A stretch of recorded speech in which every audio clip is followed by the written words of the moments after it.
everybody, this is Rashan and Toya Travel, and today we want to talk to you guys about transportation here in Thailand as a black family. That's right? It can either be a pro or a con for you in so many different ways, but overall you're gonna win. It's gonna be nothing like living in the States. It's gonna be nothing like in any state that you live in, where you have to pay for a taxi and you almost pay $25 to $30 versus paying $5 to $6 to go anywhere. For example, there's so many different taxis that you can take out here. There's tuk-tuks that you see coming up and down the road.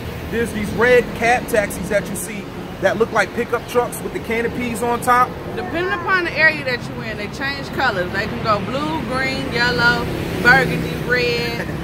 So many different taxis and so many different color codes. But the red canopy taxis only cost 30 baht per person. And if you do the math, like I always tell you guys, just base it on 100 baht. And 100 baht is equivalent to $3.12. So now, because you're from America and they think that you are privileged, they're gonna try and charge you more. Because we got him one. When Keon was here, they told him 50 baht for him just because he was tall. 45 for Rashan. And what they tell me? 40 for you. 40 for me. Like, come on now. It's written plain as day on the side at the top of the truck.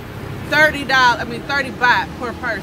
So pay attention. Some of them even tried to charge her. Like, come on now. So you know, anywhere you go is gonna be a hustle. To avoid that hustle, to avoid the regular taxis and the tuk-tuks and the canopy taxis, we went ahead and we rented a bike for 1 month, and that only cost us 174 US dollars. And for 1 month of renting this bike, no longer do we have to pay 200 baht for a taxi to go anywhere, 90 baht for a taxi to go anywhere. We can just hop on our bike and leave. And we're gonna show you a couple examples. 100 baht it was 100 baht for the tuk-tuk. For the car taxi, they cost like 200 and up. Then for the red taxis, they're supposed to be 30 baht. Then for the buses, they're 15 baht per person. So I guess that's like the cheapest, but the most reasonable, like he said, is the motorbike. Just rent you a motorbike. You can rent that motorbike with your passport and a deposit. All I had to do was show my deposit and give them 3,000 baht in deposit. And so 1,000 baht is equivalent to 30 US dollars. So all I paid was $90 in deposit to rent the bike. On top of things, it costs nothing. It costs nothing at all. Mama, I want to take her headband off. She's so pretty, I don't want her to take it off. No. The whole mama.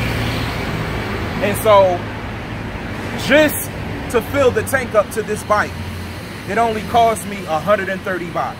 Once again, just do the breakdown. 100 baht is equivalent to $3.12 in US money. So that really didn't cost much at all. That cost me less than $5 to fill the tank up. And I mean, it lasts for weeks. I mean, I haven't even ran out of gas yet. And we've been to Promenade Mall, we've been to Back to Maya Mall, we've been to so many different places, back and forth, all around, different night markets, and we never run out of gas at all. I just keep it filled up, you know, just in case. Yeah, so now we see why there's so many motorbikes here, okay? And you know what? Being here makes you feel like how privileged you are because everybody has a car in the United States. When do you really need a vehicle? You should just get a motorbike. It's so much more easier. It makes more sense. It does. I really think that America should adopt some of the transportation systems that they use here. For example, like this red taxi that we're talking about. Imagine if that pulled up instead of the bus. Imagine if a tuk-tuk pulled up instead of the bus. There are also bike taxis too. Imagine if these different taxis were available to you versus just the same transportation at all times. So we just wanted to make this video to show you guys how lucrative it is to travel in Thailand. Right now we're in Chiang Mai. We probably wouldn't do the bike thing in Bangkok because the traffic is a little more hectic. But here, it's to our pace, so we chose to do the bike thing here. And guess what, y'all?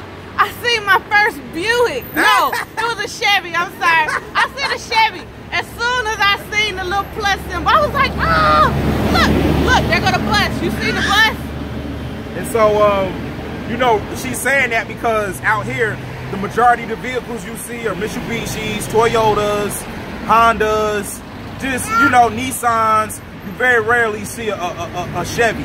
So she's seen her first Chevy today. I seen my first Chevy today.